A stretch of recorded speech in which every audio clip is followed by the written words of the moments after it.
Olá, galera! Projeto Marcas de Combate, 5 minutos de mulheres que correm com os lobos. História do patinho feio. Já contei a história e já falei sobre a sequência das histórias, em que posição está o patinho feio. E ele, pra mim, é o final da iniciação V1, né? Que ele trata de feridas arcaicas. Então, a partir desse momento, onde a gente já fez toda aquela limpeza, já ficou mais esperto e conectado, agora a gente vai chegar num lugar assim, ó. Vai precisar trabalhar o que internalizamos na infância e adolescência. E um bom gancho para a história do patinho feio é o que a gente descobriu lá na história da mulher esqueleto, certo? Aqueles ossos que a gente descobriu por que ficou lá, porque ele vem lá da adolescência para baixo, né, para a infância. Então, gente, a história do patinho feio pode ser um pouco doída por causa disso, porque vai mexer lá num assunto que tá tão guardado que muitas vezes a gente não lembra muito bem, né? E a gente vai precisar admitir a nossa parte, admitir que a nossa vida deu certo como ela é até agora, não interessando os diversos percalços que possa ter tido, porque nós estamos aqui vivos.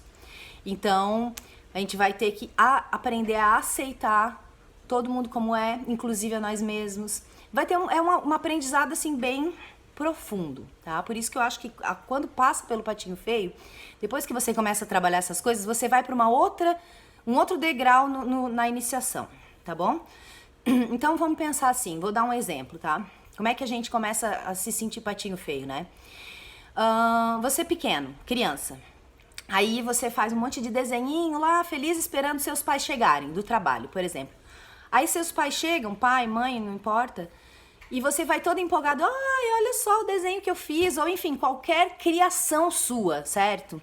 Só que o seu pai ou a sua mãe, ou os dois, eles estão dentro de um contexto de vida, com preocupações específicas, com situações que eles viveram naquele dia, e eles podem te dar uma resposta assim, ah, agora eu não posso porque eu tô ocupado. Muitas vezes eles podem podem ter te dado uma resposta dessa de uma maneira mais ríspida. E ir pra frente da televisão e ligar a televisão. E aí você ficar assim, tipo, tá? Ocupado? Como assim? Só que você não tem o contexto. A gente se sente lá de criança, né, no direito, sem ser com essa consciência toda, de julgar o que os outros estão fazendo, ou na verdade nesse momento a gente julga e internaliza uma coisa. E agora que adulto a gente nem lembra que fez isso, né? Então aí, sem analisar o contexto todo, eu posso ter me sentido o quê? Rejeitado. E assim pode ter acontecido na nossa família, pode ter acontecido nos nossos grupos escolares, pode ter acontecido nos nossos primeiros trabalhos, pode ser na família, assim, dos seus cuidadores principais, mas também pode ser, sabe, nos ambientes com tio, tia, primo, prima. Uma coisa que é importante a gente lembrar, agora que a gente é adulto e tem essa noção, é que não existe esse manual. Não existe esse manual assim, como ser pai ou mãe, como ser filha ou filho, como ser irmã, irmão, como ser coleguinha de escola, como ser amiga, amigo. Então, não dá pra gente...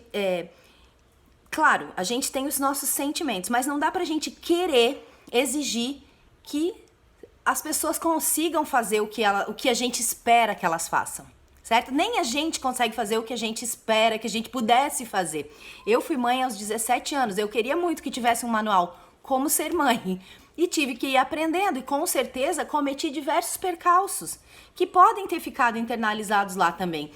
Então, por isso essa questão das feridas arcaicas, a gente pode começar a pensar nelas assim, vou abrir o meu coração para entender que as coisas que me fizeram, né, entre aspas, porque não exatamente foi contra mim, foram internalizadas por mim naquela época, com a mentalidade e a maturidade que eu tinha quando eu era criança. E que agora eu sou uma adulta e que agora eu vou olhar para isso com outro olhar.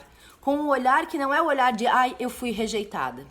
E sim o olhar da compaixão, que a gente aprendeu na história da mulher esqueleto. Como ter compaixão pelo outro que se relaciona conosco. Para que a gente cure essa ferida. E que a gente possa, então, se relacionar também melhor. E aí também para que a gente possa decidir qual é a nossa turma. Então, a gente vai passar por diversas turmas aí ao longo da vida, trabalho, grupos de escola, igrejas, clubes, diversos. E alguns não vão ter nada a ver com a gente mesmo, porque a cultura do grupo é muito diferente. E tudo bem. tudo bem, não tem problema.